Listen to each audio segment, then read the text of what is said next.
susipažinti lifte per 10 sekundžių. Ar tai gali padėti? Be abejo.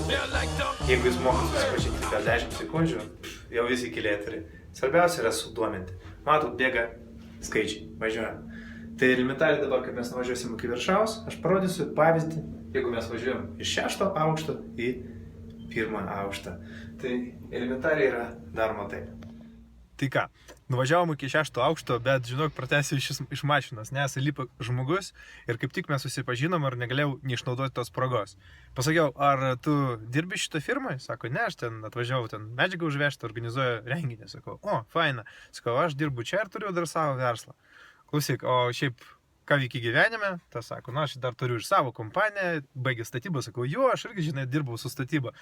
Žodis po žodį mes jau išėjom į foje, dar pakalbėjom ir galiausiai aš paklausysiu, klausyk, matau, fainas žmogus, jeigu nori apsikeičiam kontaktais, aš dar turiu savo tarptautinį verslą, bus įdomu pabendrauti, papietausim.